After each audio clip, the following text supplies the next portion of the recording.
University of Minnesota Twin Cities respectfully acknowledges that the land we are on today is the traditional and ancestral homeland of the Dakota people.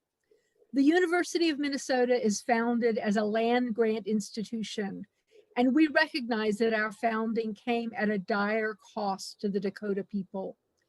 The Dakota were forced to cede their lands in return for goods and services, but the US government did not uphold the terms of these treaties, leading to widespread devastation. We recognize this painful past, and we honor Dakota people's history on this land, their sovereignty, and their continued contributions to our region. Minnesota comes from the Dakota name for this region, Minnesota Makoche, the land where the waters reflect the skies. The Dakota and numerous other indigenous peoples whose cultural, spiritual, and economic practices are intrinsically woven to this landscape, hold this land sacred. We recognize them as original stewards of this land and all the relatives within it, who had a thriving and vibrant community prior to disruption by the settlers. Today, the state of Minnesota shares geography with 11 tribal nations. By offering this land acknowledgement, we affirm tribal sovereignty and hold the University of Minnesota accountable to recognize and counter the historical and contemporary injustices that continue to impact Indigenous people through mutually beneficial partnerships, research, policies, and practices that respect indigeneity. I'd like to welcome all of you here this evening. My name is Ann Waltner, and I'm chair of the History Department at the University of Minnesota. I'd first like to acknowledge our co-sponsors for this event, the Eastside Freedom Library, and thank them. We have been hosting as speakers, faculty members at the University of Minnesota, but also people who received their PhDs here. Kit French received her PhD here in 1993. And the book we will be hearing about today is really her third solely authored book. The first was called People of the Parish, and the second is Good Women of the Parish. The title of the current book, it's a great title, and those of you, you may have seen the cover as you were coming in. If you didn't see the cover as you were coming in, we may find an excuse to show it later. Household Goods and Good Households in Late Medieval London, Consumption and Domesticity After the Plague. It's published by the University of Pennsylvania Press. And we were all under the impression that it would come out in June. So June 30th seemed like a great date to hold this event. It will now come out in August. I suspect that the book is late for the same reason that many other things are late. And Kit is now the J. Frederick Hoffman Professor of History at the University of Michigan. So we've found that one of the most effective ways of doing these events is to have a conversation between the author of the book and someone who has read the book and is an expert on the topic. And so I asked Kit who she would like to talk to, and right away she said Becky Krug. So I asked Rebecca Krug, who is a member of the English faculty here at the University of Minnesota, whether she would be willing to, and she said that she would be happy to. Becky has written substantial work on Marjorie Kemp, and she also has a book with the intriguing title, Reading Families, Women's Literary Practice in Late Medieval England. And so I think that we are in for a treat. Kit and Becky will talk to one another for, I don't know, 40 minutes or so, and then we will open it up to discussion. I think we found that the most effective way of doing this is if you put questions in the chat. So I think sit back, relax, and listen to a discussion of someone else's plague. So I don't know. I suppose since Becky is asking the questions, I will turn the floor over to you now, Becky. Thanks. I think we'll start with Kit giving us a little summary. Oh, right. Thank you. No problems. Go So ahead. yes, we will start with Kit. Okay, thank you. And thank you for inviting me. It's really nice to be back in Minnesota, even if it's only virtually. I kind of wish it was literally. I always miss Minnesota. Anyway, so thank you. So I'm going to basically read you what is a slightly amended version of the abstract the press had me write. Not actually sure where this abstract ever appears because, catalogs don't give you that much space to read the book. But anyway, they had me write it. I'm using it now. The Black Death arrived in England in the spring of 1348 and killed nearly half the population. With a shortage of labor, employers raised wages and survivors spent more money on food, clothing, and household furnishings. In my book, Household Goods and Good Households in Late Medieval London, I look at how increased consumption changed the domestic lives of London's merchants and artisans. Drawing on both surviving material culture and extensive archival work, I show that more furnishings and bigger houses required accommodations to be useful, to endure, and even to be ignored. These accommodations shaped household movement and behavior, and in so doing, consciously and unconsciously produced new routines, expectations, and memories. Because more possessions required management and care, this focus puts housework and gender at the center of my analysis. Historically, the work of managing bodies and things and the dirt and chaos they create has been unproblematically defined as women's work. Housework, however, is neither timeless nor ahistorical. Tracing the arrival of new possessions and the creation of new household spaces gives medieval women's household activities a history. Part of learning to live with more stuff was deciding who could legitimately use particular items, when, where, and how. The decision to gender household possessions and the activities and behaviors they created were some of the lessons Londoners learned as a consequence of learning to live with more things. I argue that over the 200 years after the plague, increased consumption changed Londoners' domestic behavior, which created new social identities and gender roles. Sounds good. That's great.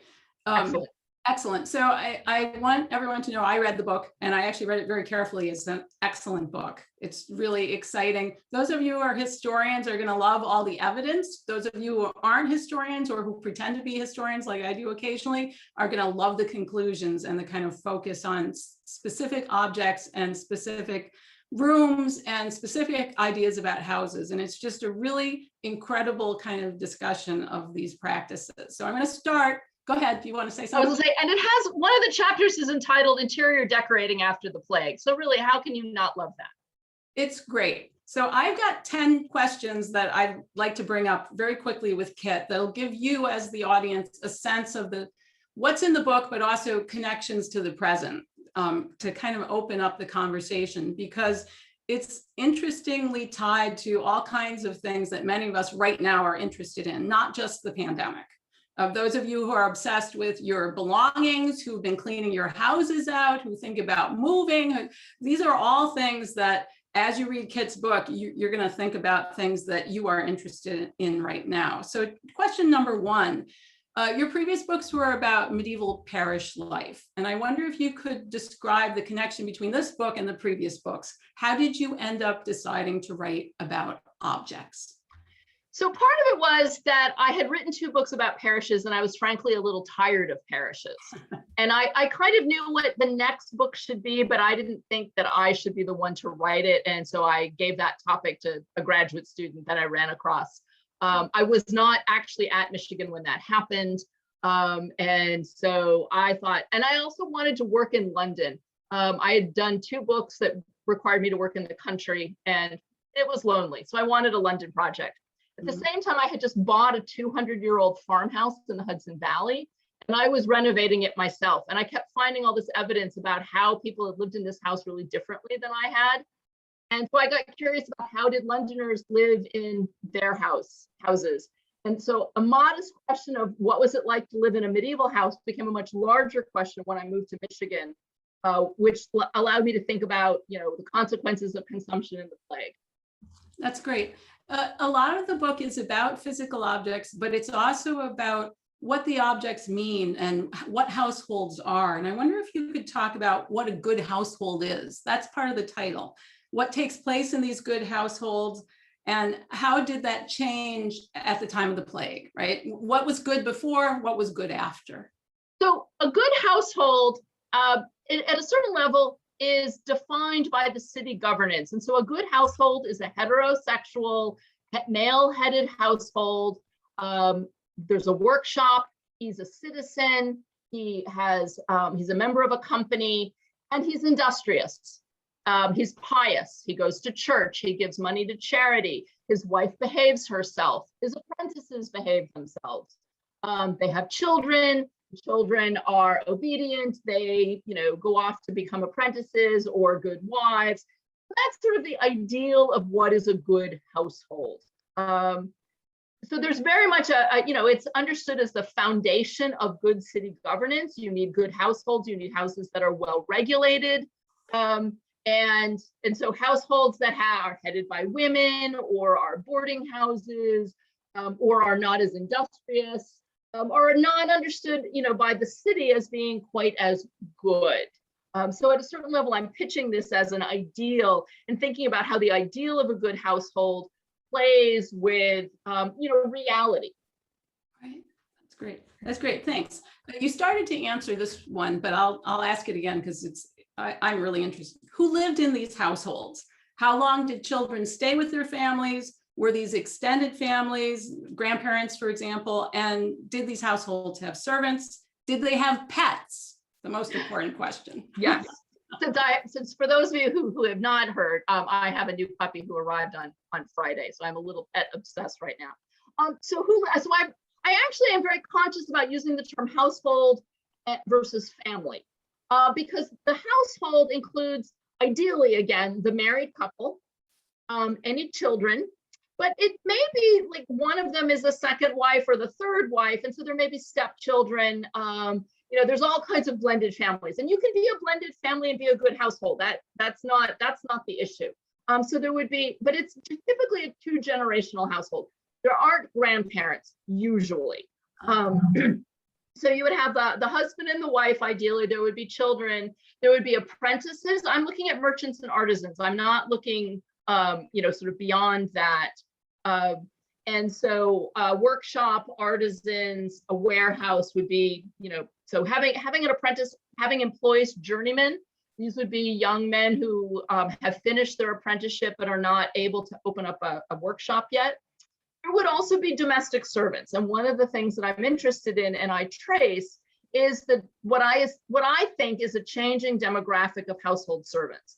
I think before the plague, we see household servants, but many of them would have been men, young men, newly arrived to the city, not able to become apprentices. After the plague, one of the changes I'm tracing is that by the middle of the 15th century, domestic service becomes female. And then by the time you get to the 16th century, it is overwhelmingly female. So yes, you would have domestic servants, even modest artisans would have at least one servant, maybe two. So it's not just these big, grand, fabulously rich merchants that would have had. Obviously, the richer you are, the more servants, the more apprentices, the more journeymen. Do they have pets? They do have pets, but I actually have virtually no evidence. I think the one piece of evidence I have is a couple of bird cages. And so I assume if you have bird cages, you must have had birds. But I don't actually see evidence for dogs and cats.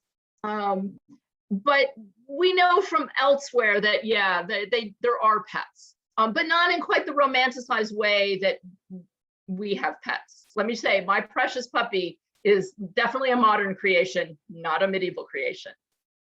That's great. That's really great. Thank you.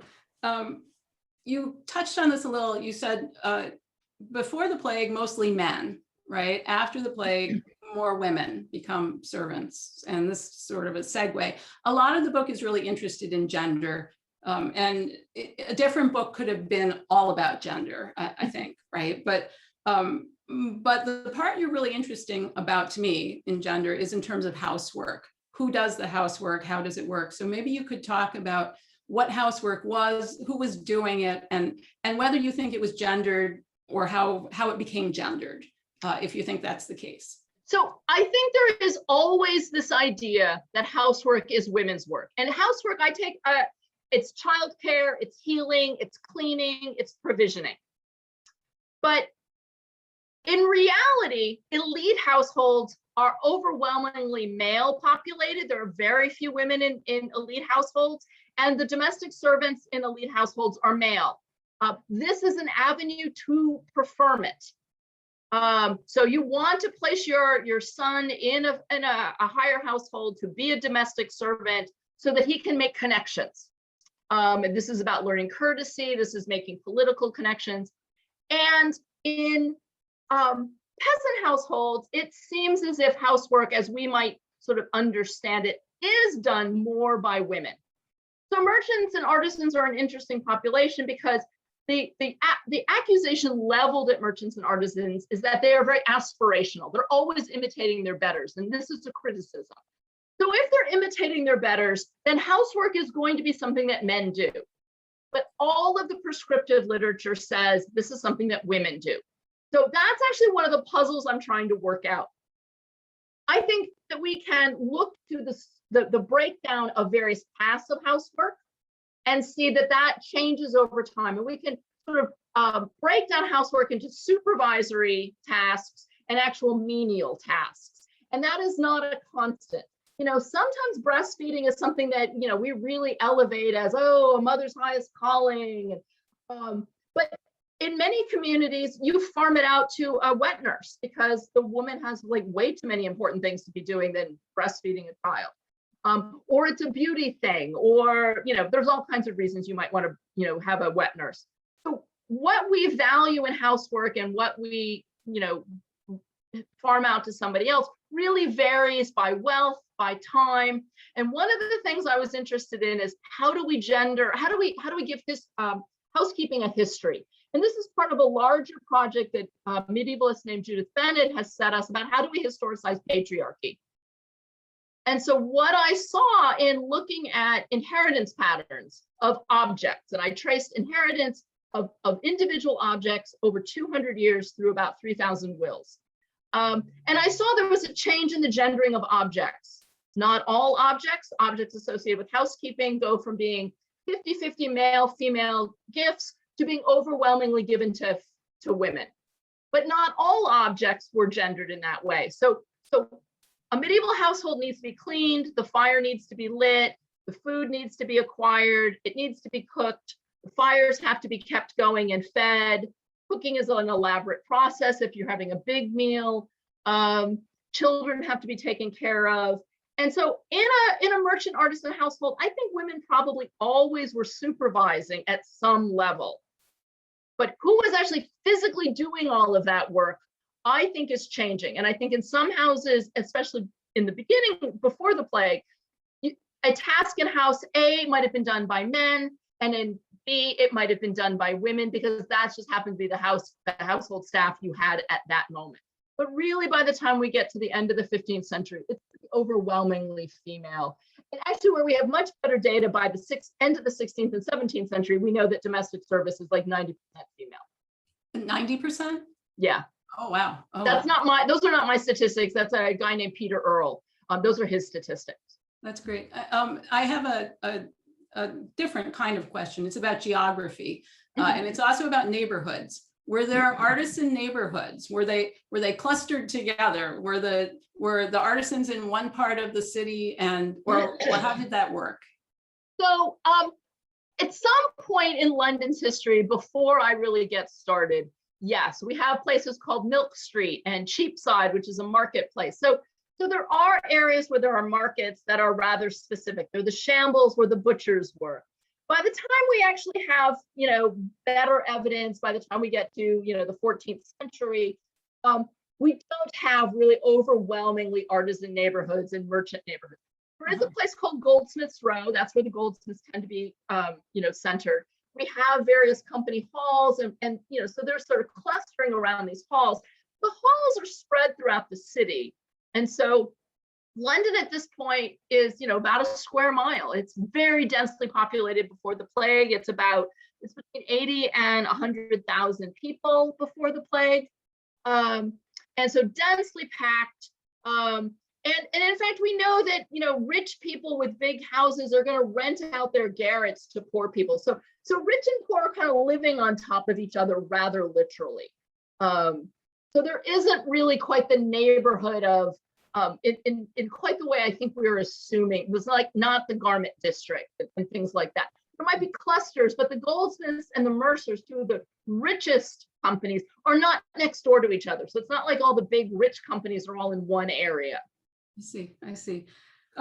In your book, you challenge the idea that the plague did not change social practices. There are a number of historians who say, oh, the plague came and, it wiped out a bunch of people, but then they just went back to, can you talk about the way it reshaped social ideas, social practices, and can you touch on COVID? Do you think that there's a connection, right, between changes after the plague and changes after our plague? So because I am a good, graduate of the University of Minnesota's history department, I took in demography, with my mother's milk, basically. So I actually think about demography a lot, even though I was never one of Stephen Ruggles' graduate students. So if we accept the new research, and I do, that the mortality rate was, upwards of a third to a half the population, I'm really seeing the changes driven by mortality rates. And I don't want to minimize how hard the pandemic has been and how devastating it's been for various parts of the country and for individuals. But the mortality rate of COVID hasn't been as high. Now, that's not to say I don't think that there aren't going to be social consequences. I think that one of the things that we're seeing as a consequence of our own pandemic is how women have lost ground. And that's because we've never fundamentally addressed the causes of women's secondary status, which is patriarchy. We think we can pass a bunch of legislation mandating, equal pay for equal work. But, if we're not actually addressing why this is happening in the first place, and we have data that goes back to the 13th century about women's lower salaries. So we need to address those issues. So there are consequences that we're going to see in our own pandemic, but they're not going to be the kind that I'm seeing in the Black Death, with this massive loss of life. And this is a loss of life in a couple of years. And this is really why I just don't understand how historians can think the plague is a thing that just happens and we move on. Losing a half the population in the space of a year or two, that's not the kind of historian I want to be. That is a trauma. Now, it is not a trauma driven by politics, and so it's a different kind of thing, but it opens up a world of possibilities. And I think that in the 100 years after the plague, people are trying to figure out what this world is going to be. We have a lot of old ideas generated by Christianity about how the world is supposed to work. And then we have market realities of higher wages. Now, women are making more money, but they're not making more money relative to men after the plague. But still, they have disposable income and they don't have to work as hard. And so I think in that first 100 years, people are trying to figure out what this world is going to look like. And so is it going to be a world where women get to do a bunch of different things, or do we have to clamp down on them? And I actually think by the mid-15th century, we're seeing backlash. When you say backlash, what do you mean? So I think that's where we're seeing the ideals of what women being at home and being housekeepers and taking care of children really coming into play. I think that the government does not disappear, monarchy does not disappear, Christianity doesn't disappear. And as these various institutions get challenged in the wake of the plague, and they all get challenged. There are rebellions that challenge the monarchy. There are rebellions that challenge city government. There is a heresy that is challenging Christianity and the priesthood. And as the various city and royal government try to address these challenges, they are clamping down in a way that is drawing on these rather sort of idealized, and we could say conservative notions about how households are to be run. And so I think that we've got backlash because the government never does fail. Memory, legal systems, they don't fail. We still have records from before the plague, and you can, and people draw upon them. So I think there's this really sort of interesting century of experimentation, and material culture is very much a part of that because of the requirements of new possessions and the opportunities of new possessions. That's great. I want to talk about that moment, the moment where there's more disposable income and there's more stuff, because that's the center of the book. And it's also just the fun part, like what stuff were these people getting? How did they manage them? What did they do with them? Who got the stuff when they died? Maybe you could talk about those kinds of things. So really the most obvious more stuff people are getting are clothing, but a lot of people have written about clothing, so I didn't want to write about clothing. And also I'm much more interested in interior decorating. I'm actually really a frustrated interior decorator. I did the renovation of my old house in New York myself.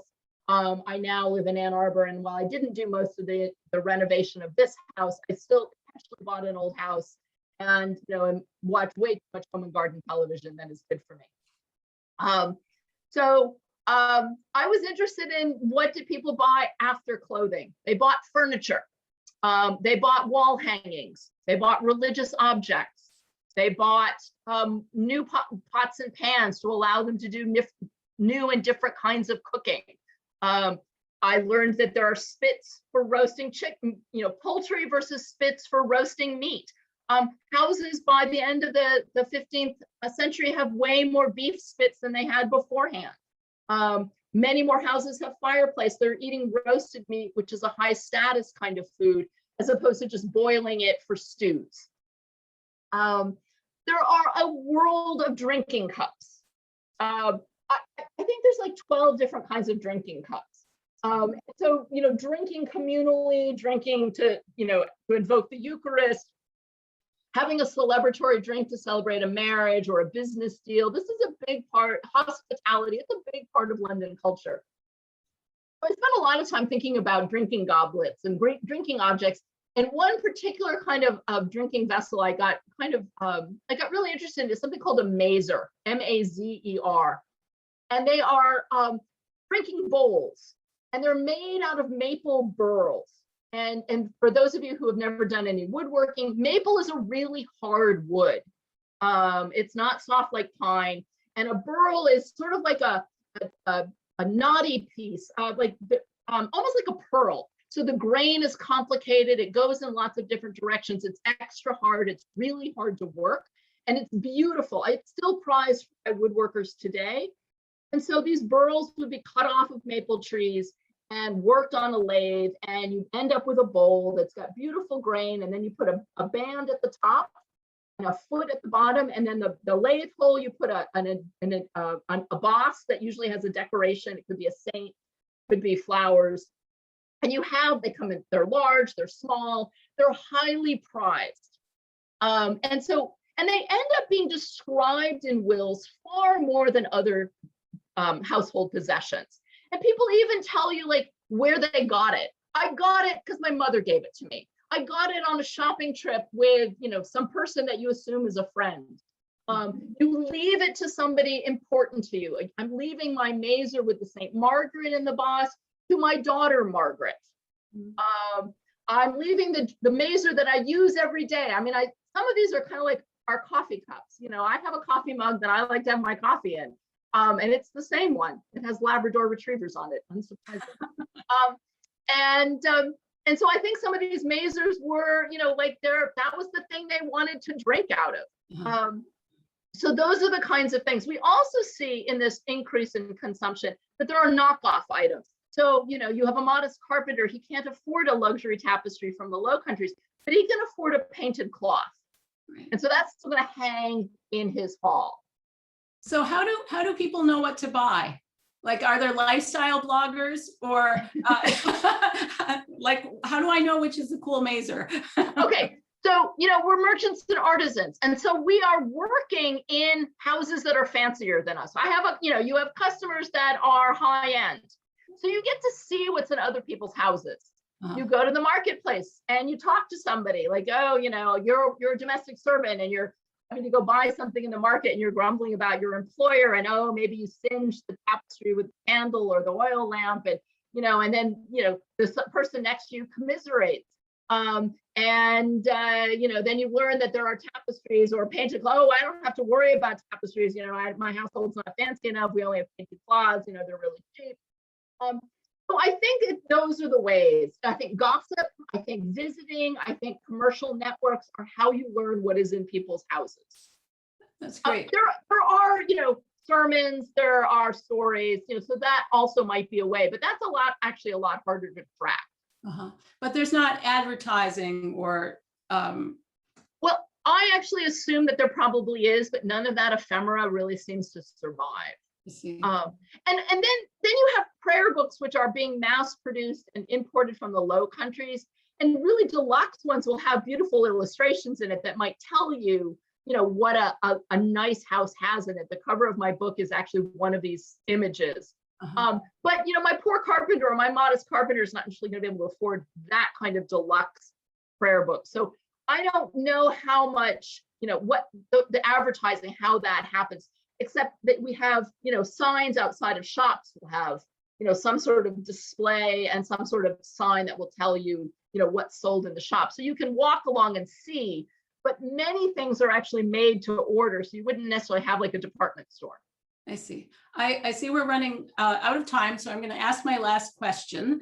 My last question is, what surprised you most in writing this book? What did you learn that you thought, what? So it was the gendering of stuff. Like when I finished my database, which was like a 2-year sort of endeavor, I made every mistake on the database you could ever possibly make. But when I finally got it right and finished it, and then I started like running the numbers, and I started tracking who was receiving various goods, and I got this amazing scissor graph. Like it, and I couldn't believe that. And I showed it to people and they're like, that's amazing. And I finally took it to the number crunchers on campus because I needed to know if this was statistically significant. And that's like a higher pay grade than my statistical abilities. And they, did a bunch of testing and they're like, oh yeah, no, your data is totally significant. That was the thing. And so suddenly what I thought was one book became a completely different book because I saw this change that nobody had seen before. I see. That's exciting. That's great. Thank you. It's a fabulous book. Thank you. Interesting conversation. I'm going to hand it back over to Anne for the Q&A.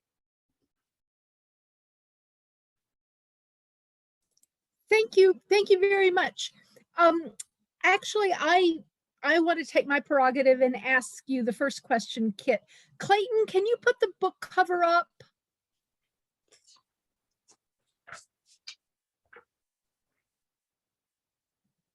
So Kit, can you just tell us a little bit about what's going on in this image? You said it came from a prayer book.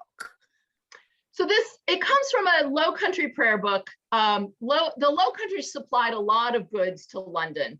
And this is a very deluxe image, probably did not actually make it into a merchant artisan household, but the image is so evocative of just a merchant household.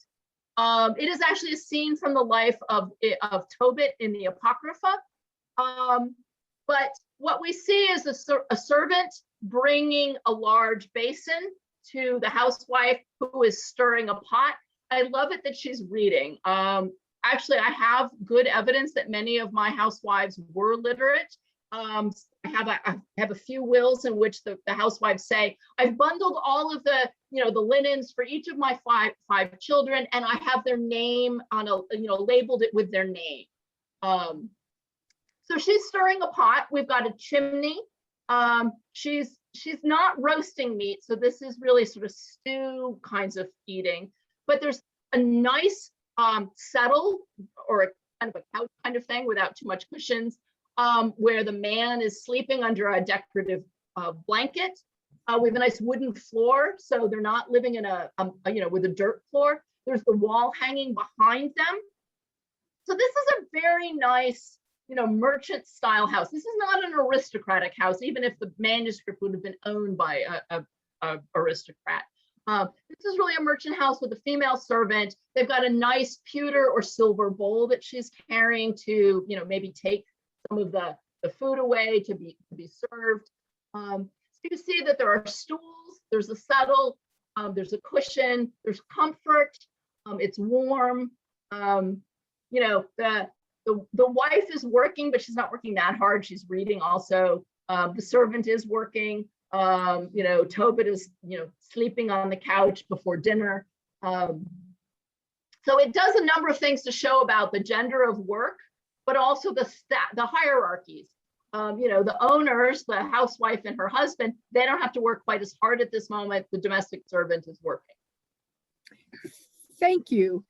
Susanna Smith has a question about her question is, what are the laws or practices about whether wives could own stuff apart from their husbands? So married women, in fact, could not own anything. They were under the law of coverture. And so they were covered by their husband. And so they owned it with their husband. Married women cannot enter into contracts without their husband's permission. The wills that I had from women were overwhelmingly by widows. Once you are widowed, you can enter into a contract. And so there are sort of differences in the wills, certainly, because of life cycle. A widow is disbanding a household versus a married man leaving a will is, trying to figure out how his household's going to survive without him. So married women can't actually really physically own or legally own things. At the same time, there is this concept of paraphernalia, things so intimate to their body that they get to own that. So a belt, a dress, a chest. London law actually includes chests amongst the paraphernalia. And chests, in fact, become kind of a symbol for a good housewife. It helps you order your house. And so a chest that's neatly organized and containing all its stuff, is a metaphor for a well-ordered housewife and her body. A chest that's got, too much stuff in it and it's mismatched, a disordered household, a disordered female body. So in fact, women don't own stuff until they are widowed. So I have a follow-up question. When you found that the gendering of objects with objects increasingly, that objects had to do with housework being increasingly given to women, are those also considered to be paraphernalia? No. So you would give objects to women to help them prepare for their marriage, and so they would own them until they are married, and then once they're married, it goes into the household, and their husbands technically own it. There's pretty good evidence that a lot of husbands are in their wills basically giving things that their wives, their deceased wives had wanted bequeathed. So in a functional marriage, and I don't want to romanticize what a functional marriage is, but in a functional marriage, the husband, knows that his wife wants the daughter to get the special rosary or the special plates, and he's going to honor that bequest, but she can't legally do it, so he's going to have to do it legally. But there are, horrible husbands who won't do these things. But, so the wives, in order to bequeath this stuff, are really dependent upon a husband allowing that to happen, or they have to be widowed.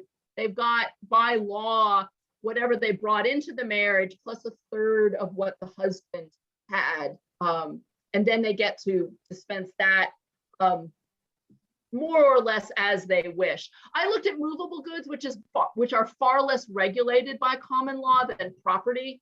Property is just really very confusing, and the common law is obsessed by it. But movable goods, which can be quite valuable and is an important source of merchant artisan wealth, is less regulated by law. So women actually have a little bit more say over that.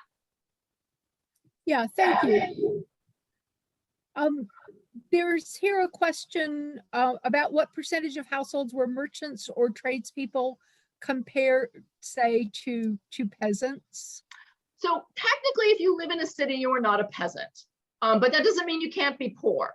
And in fact, you could be actually much richer as a peasant in the countryside than, a poor person in London. So probably about 20% of the population are citizens. And so that would be merchants and artisans. So the majority of Londoners are not merchant artisans. They're actually a minority of the population, but they run the city. Let's say maybe another 5% are aristocrats who come and go. So the vast majority of Londoners are not attached to a citizen household.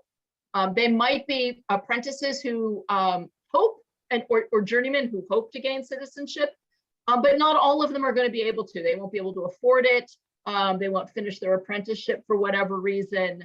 But we have a world of people who are doing all kinds of labor that's just not organized into a company or a guild.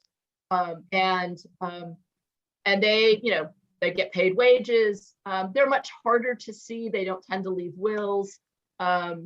And so I'm not making large claims about all Londoners. I really tried to, limit it to merchants and artisans, the most visible sector of the London population, also the most studied sector of the London population.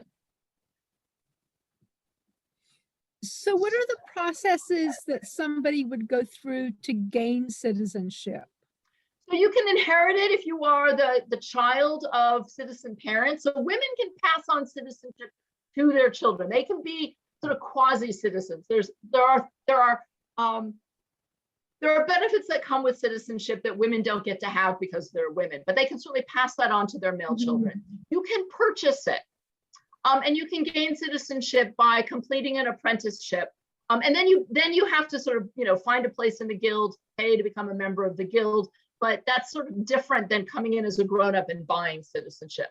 But just completing your apprenticeship does not guarantee you that you will become a citizen if you don't if you never become successful enough to open up your own workshop and become a full-fledged member of the guild. So inheritance, purchase, apprenticeship are basically how you become a citizen. Thank you. Other people should feel free to ask questions. If not, I will just keep on asking questions. I was really interested in what you had to say about the demographic transition of who are servants. That in the post-plague period, I think you said 90% of the servants are female. So by the 17th century, where we have really good data, that's what Peter Earle says in The Making of the London Middle Class, is that 90% of the domestic servants are female. So can you talk a little bit about why that transition, why and how that transition might have happened? So in the middle of the 15th century, there's an economic crisis.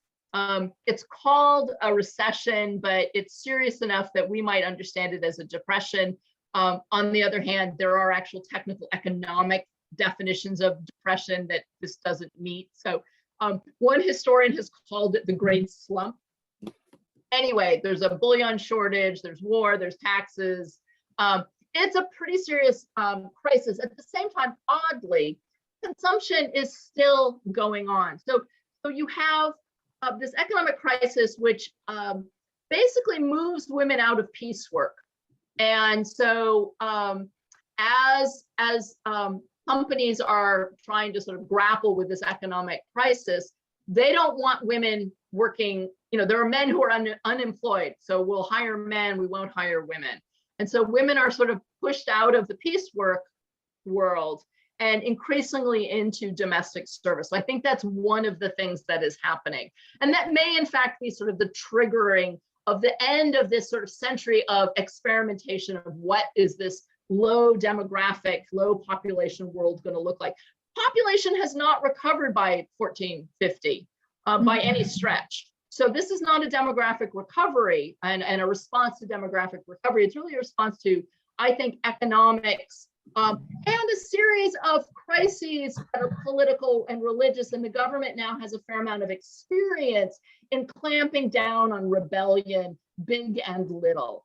And so a combination of economics and government experience these rather, what we might understand as rather conservative ideas about how houses and households and what good households look like are ever more put into play.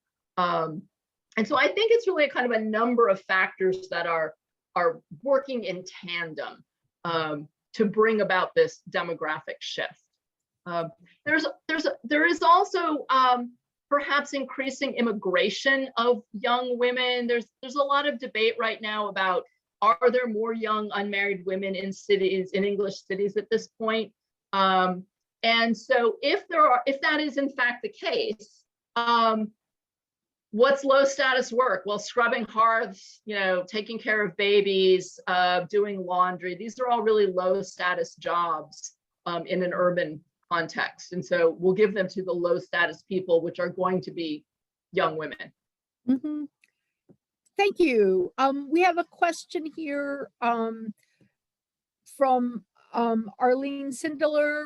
Besides wills, what documents are the most fruitful sources to find out about material goods in these middling urban households? So I also looked at inventories, and there's a lot of different kinds of inventories. I looked at bankruptcy inventories, probate inventories, and I also had some inventories that were taken from felons, people who had committed a felony, and once they've been convicted, their goods are inventoried. And so I looked at inventories about what was actually in a house, and some of them are really detailed enough that they name the rooms, and you can kind of see the appraiser going through the house. You get a sense of the layout of the house.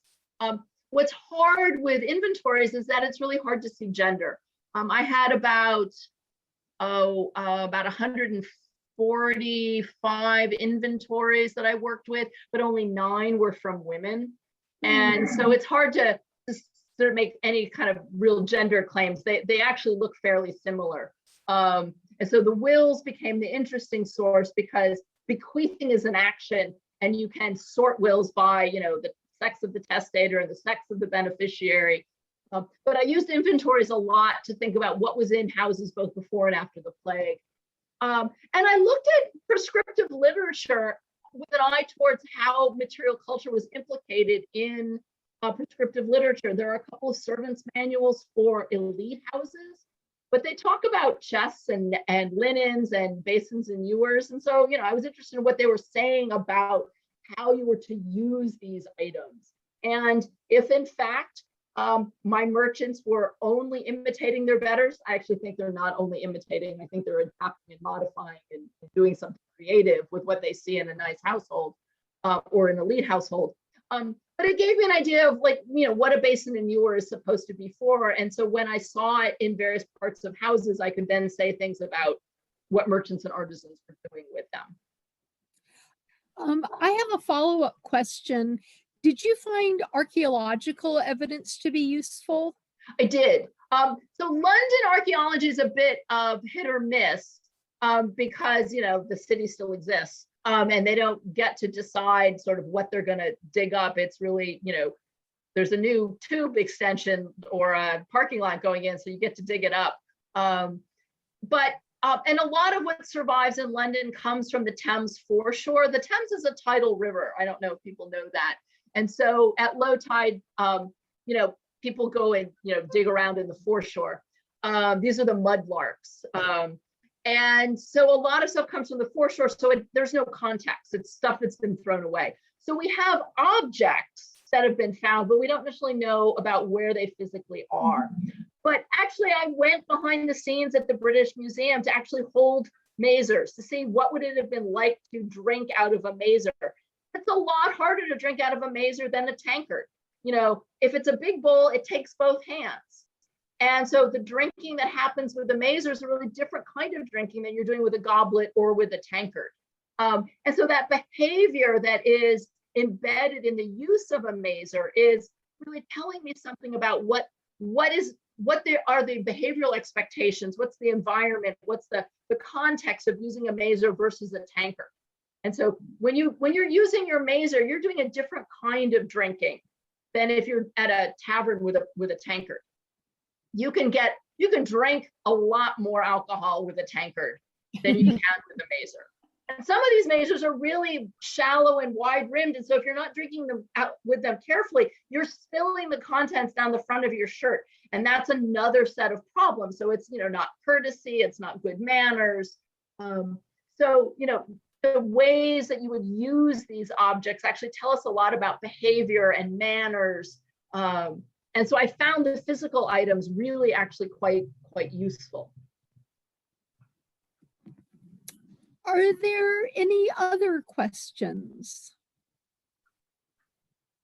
Well, as many of you know, I'm a historian of China, and when Kit and I were chatting before this talk, I said to her I was really jealous of her wills. I was really jealous of having documents that talked about what objects were in what rooms. And her response was, it's not very often that somebody is jealous of a medievalist sources, but I think these are really rich sources. And I think the way that you've shown change over time and the use of objects and the gendering of objects and the gendering of space over time using these wills is really quite wonderful and really quite imaginative. I mean, what you've done, it wasn't just that you read sources that gave you the answers to your questions, but you made the sources talk to you in really interesting ways.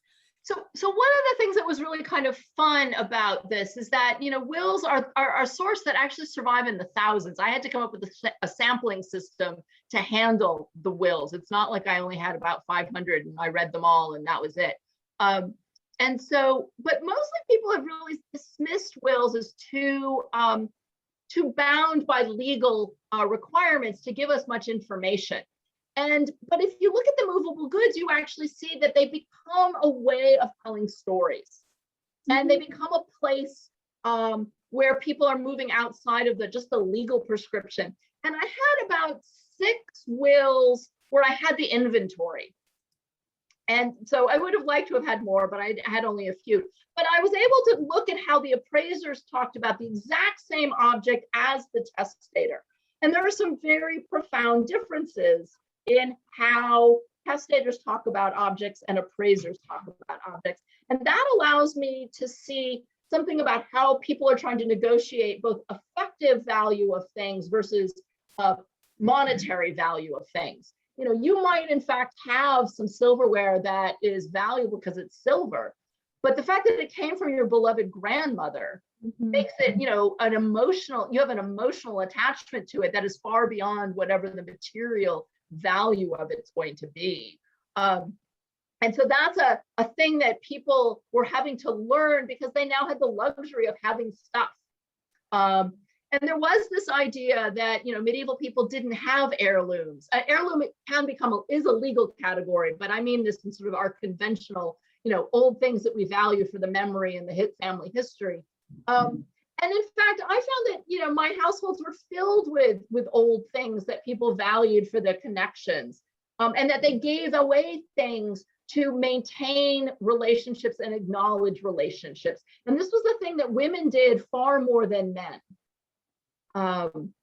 Even when I was able to isolate out, a sample of male widowed men. So I was pretty sure they weren't married when they were making their wills. So they were dispensing of households just like my widows were. Even then, the men are not sort of using their material goods to make these relationships.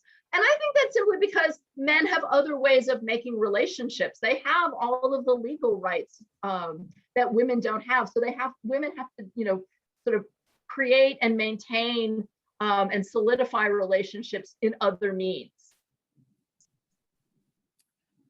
Well, I think we're about out of time.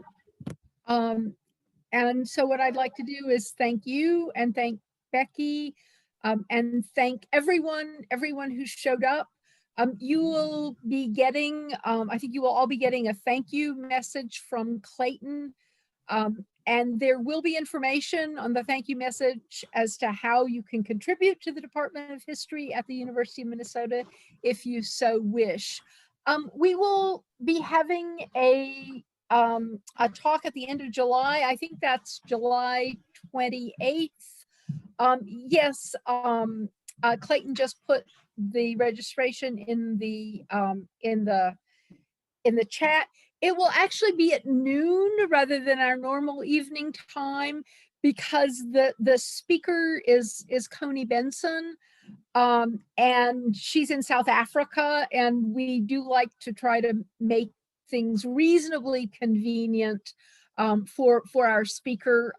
Kit is in Eastern time, and we figured we could make her use Central time. But Connie Benson is also a graduate of our department. She is a historian.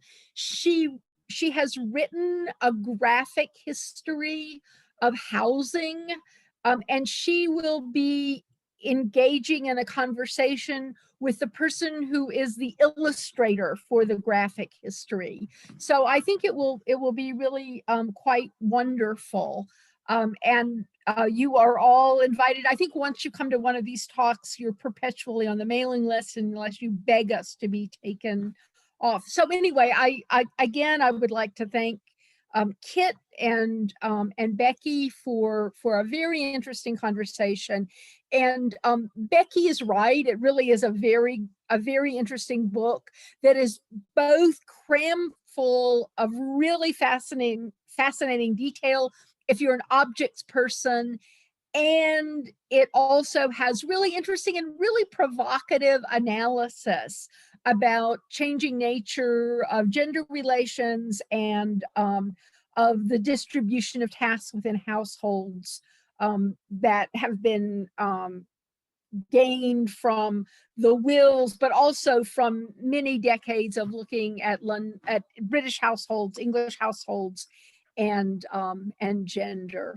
And so thank you. And if anybody wants to hang out for a little while and say hi to Kit, I think Kit will be willing to sit around and hang out. I don't think she'll show you her puppy. I don't know, maybe if people begged, she would. The puppy's downstairs. The puppy doesn't know there is an upstairs, right? Not yet, no. And I'm, the old man cranky cat is really pretty happy about that. So also, I haven't rolled up the rugs upstairs, and I kind of like having some rugs in my house. So yeah, we're waiting. I have a downstairs bedroom that I'm sleeping in while the puppy is still, a puppy. So yeah, I think you just, you have to wait and email me. I can forward you with pictures of my puppy if it is really what you need. She's adorable though. She's a golden retriever, a yellow lab rather, and her name is Iris, and she's 8 weeks old. So thank you for coming, everybody. Yeah, thank you all.